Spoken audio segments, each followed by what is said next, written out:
আসেন আজকে আপনাদেরকে হচ্ছে আলুর ফুল দেখাবো, আলুর গাছের ফুল। যদিও ফুলটা আসলে খুব কম দেখা মিলে। এই যে দেখেন ফুলটা কত সুন্দর একটা ফুল। এই যে আলুর গাছ আর এই যে ফুল, এত সুন্দর একটা ফুল। যদিও ফুলটা খুব কম দেখা মিলে। ফুলের পাপড়ি এবং কলিটা দেখেন কত সুন্দর, আর রংটা কত সুন্দর। যদি আমি একটু অসুস্থ, ভয়েস একটু অন্যরকম লাগছে। এই যে দেখেন এখানে আছে, এটা হচ্ছে দেশি আলুর গাছ।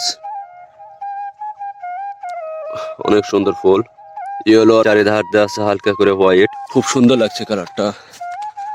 এই যে এটা দেখেন কত সুন্দর, এটা মনে হচ্ছে হালকা বেগুনি কালারটাই বেশি মনে হচ্ছে।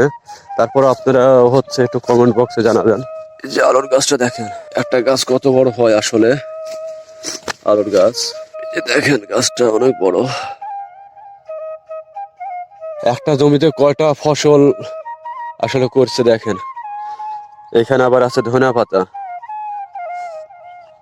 ধনিয়া পাতার গাছগুলো অনেক বড় হয়েছে, ফুলগুলো সুন্দর লাগছে।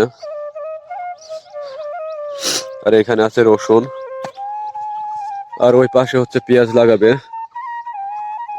জায়গা হচ্ছে কমপ্লিট সবকিছুই, শুধু এখন পেঁয়াজ লাগাতে বাকি। কিসে বীজ দিবেন ভাই? আলুতে এত বীজ দিচ্ছেন রে ভাই, আমরা তো বীজ টিজ দিইনি এখনো। ভাইরাস আসছে নাকি?